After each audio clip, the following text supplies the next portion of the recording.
أعوذ بالله من الشيطان الرجيم بسم الله الرحمن الرحيم فإن انتهوا فإن الله غفور رحيم وقاتلوهم حتى لا تكون فتنة ويكون الدين لله فإن انتهوا فلا عدوان إلا على الظالمين آمنت بالله صدق الله العظيم رب اشرح لي صدري ويسر لي أمري واحلل عقدة من لساني يفقهوا قولي اللهم أرنا الحق حقا وارزقنا اتباعه وأرنا الباطل باطلا وارزقنا اجتنابه آمین یا رب العالمین۔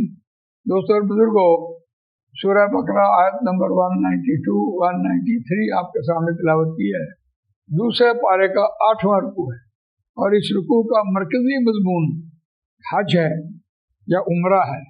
یہ تو حج اور عمرہ کرنے کی غرض سے گئے، کیونکہ انہوں نے فتنہ پہلے سے برپا کیا مشرکین مکہ نے اور ان کو نکال باہر کیا، اس وجہ سے قتال کے احکامات ہیں یہاں پہ بیان کر دیے قرآن مجید۔ اور پھر ایک رعایت دی، قرآن مجید ایک استثنائی بات ضرور کرتا ہے، فَإِنَّ اللَّهَ غَفُورٌ رَحِيمٌ۔ روان ترجمہ سنیے، بس اگر وہ باز آ جائیں، آپ سے جنگ نہ کریں، بس بے شک اللہ بخشنے والا رحم کرنے والا ہے۔ آیت کے آخر میں جہاں آیت مکمل ہوتی ہے، وہاں جو آخری اس کا جملہ ہوتا ہے، وہ جملہ جو ہے وہ ساری آیت کی عکاسی کر رہا کہ اللہ بخشنے والا رحم کرنے والا ہے، اور تم بھی معاف کرو اور مہربانی کرو ان کو۔ یہ قرآن مجید نے ایسے نہیں بات کی۔ آپ دیکھیں کہ جب فتح ہو رہی ہوتی ہے، اس وقت آدمی اس فتح کی خوشی میں مال غنیمت ہو یا قتل و غارت ہو، وہ کہاں واپس آتا ہے؟ لیکن تاریخ میں ایک مثال موجود ہے، اور وہ غزوہ احد کی ہے کہ نبی اکرم صلی اللہ علیہ وسلم کے جو حفاظتی دستہ تھا وہ 9 تھے، اور رسول اللہ صلی اللہ علیہ وسلم نے جو آگے لڑ رہا تھا مسلمانوں کا لشکر، اس کو آواز دی اور مال غنیمت بھی ان کے ہاتھ آیا۔ اس کے باوجود وہ نبی اکرم صلی اللہ علیہ وسلم کے پکار پر لبیک کہا، وہ واپس آئے۔ بہت بڑی مثال ہے۔ تو یہاں یہ بات کہی کہ اگر وہ بعد آ جائیں، جنگ نہ کریں، لڑائی نہ کریں، تو آپ بھی ان کو معاف کریں۔ ساتھ ہی کہا اگلی آیت میں وَقَاتِلُوهُمْ حَتَّى لَا تَكُونَ فِتْنَةٌ وَيَكُونَ الدِّينُ لِلَّهِ، اور جنگ کرو ان سے یہاں تک کہ نہ باقی رہے فتنہ، فساد، شرارت، یہ باقی نہ رہے، وَيَكُونَ الدِّينُ لِلَّهِ، اور ہو جائے دین، سسٹم آف لائف واسطے اللہ۔ یعنی یہاں ایک بات قرآن مجید نے بڑی خوبصورت بات کہی ہے کہ جہاں یہ بات کہی جا رہی تھی وَقَاتِلُوا فِي سَبِيلِ اللَّهِ الَّذِينَ يُقَاتِلُونَكُمْ وَلَا تَعْتَدُوا، اور جنگ کرو ان سے اللہ کی راہ میں، وَقَاتِلُوا فِي سَبِيلِ اللَّهِ الَّذِينَ يُقَاتِلُونَكُمْ، ان لوگوں سے جو تم سے جنگ کرتے ہیں۔ کیا مراد؟ فی سبیل اللہ سے مراد ہے کہ اللہ کے دین کو غالب کرنے کے لیے جنگ، اور فی سبیل اللہ کی ٹرمنالوجی بھی یہی ہے اور اصطلاح کے معنی بھی یہی ہے کہ قرآن نے فی سبیل اللہ جو بیان کیا ہے اس کی چوٹی بیان کر رہا ہوتا ہے کتاب، کہ دین کو نافذ کرنے کے لیے آپ نے جنگ کرنی ہے۔ اگر آپ نے ہجرت کرنی ہے تو تب بھی فی سبیل اللہ سے مراد کہ اللہ کے دین کو غالب کرنے کے لیے گھر سے نکلنا۔ ہم نے ان فی سبیل اللہ یا اور اصطلاحات، صبر ہو، شکر ہو، ظلم ہو، ناانصافی ہو، زیادتی ہو، جو بھی ہم نے بنائے، ہم نے اپنے اس کے معنی جو ہے وہ بنیادی معنی بیان کیے۔ جو قرآن میں چوٹی کی باتیں کر رہا ہوتا ہے وہ ہم نے کبھی نہیں کی۔ یہاں چوٹی سے مراد یہ ہے کہ آپ ایک 10 روپے کسی فقیر کو دے دیں، یا ایک برف کی پٹی پانی میں ڈالیں اور ٹب میں رکھ کر اوپر لکھ دیں فی سبیل اللہ، تو ٹھیک ہے تو فی سبیل اللہ۔ آپ نے کسی فقیر کو پیسے دیے ہیں تو فی سبیل اللہ۔ لیکن فی سبیل اللہ کی اصل جو بنیاد ہے اور اصل جو اس کا چوٹی ہے وہ قرآن نے بیان کی دین کو نافذ کرنے کے لیے۔ حضرت ابوبکر صدیق رضی اللہ تعالیٰ عنہ نے 5 کپڑے کی دکانیں رسول اللہ صلی اللہ علیہ وسلم کے غلام آزاد کرنے میں لگائی، اور رسول اللہ صلی اللہ علیہ وسلم کی خدمت میں وہ غلام لگائے تھے۔ تو فی سبیل اللہ ہوا کہ نہیں ہوا؟ اگر آج آپ پیسے خرچ کرتے ہیں، مال دیتے ہیں، اگر آپ کے پیچھے یہ غرض نہیں ہے کہ یہ میں نے مال دیا ہے کہ یہ اللہ کے دین کے لیے دیا ہے، اللہ اس سے راضی ہو جائے، اور جس کو ہم نے دیا ہے وہ بھی ایک بچہ ہمیں دے کہ ہم اس کو قرآن پڑھائیں، عالم بنا دیں اور وہ آگے پڑھانے والا بن جائے۔ یہ اویئرنیس آئے گی تو تب کام چلے گا، اور اگر یہ پہ مطمئن نظر مارا نہیں ہوتا، اقامت دین نہیں ہوتا، پھر کیا ہوتا ہے؟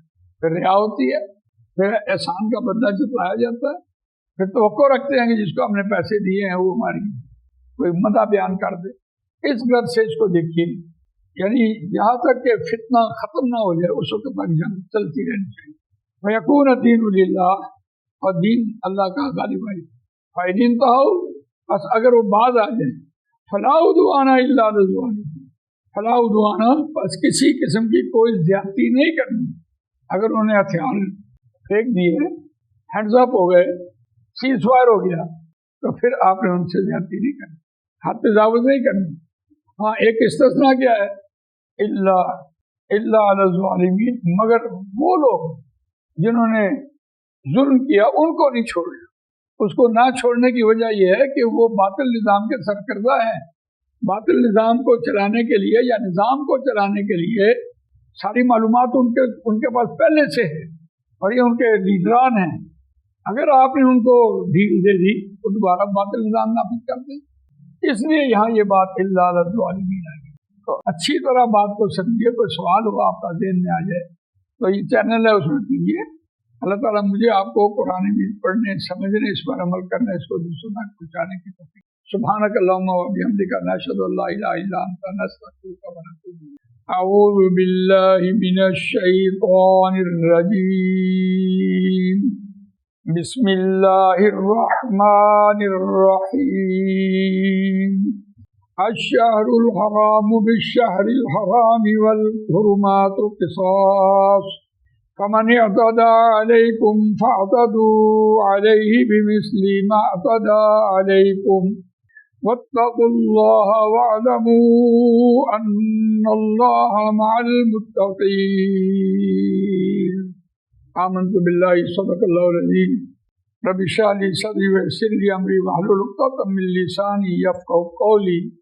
اللهم ارنا الحق حقا وارزقنا اتباعه وَأَرِنَا الْبَاطِلَ بَاطِلًا وَارْزُقْنَا اجْتِنَابَهُ، آمین یا رب العالمین۔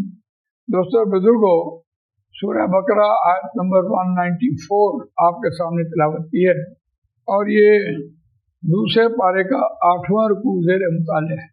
اس رکوع میں خاص طور پر قتال کا حکم اور اس کی احتیاط یہ بیان ہوئی ہے، اور جہاں یہ بات کہی جا رہی تھی وَقَاتِلُوا فِي سَبِيلِ اللَّهِ الَّذِينَ يُقَاتِلُونَكُمْ فَلَا تَعْتَدُوا إِنَّ اللَّهَ لَا يُحِبُّ الْمُعْتَدِينَ، جہاں یہ بات کہی جا رہی تھی، اس بات کی مزید تشریح ہونا باقی تھی، اور اس بات کی مزید تشریح اس آیت میں آئی۔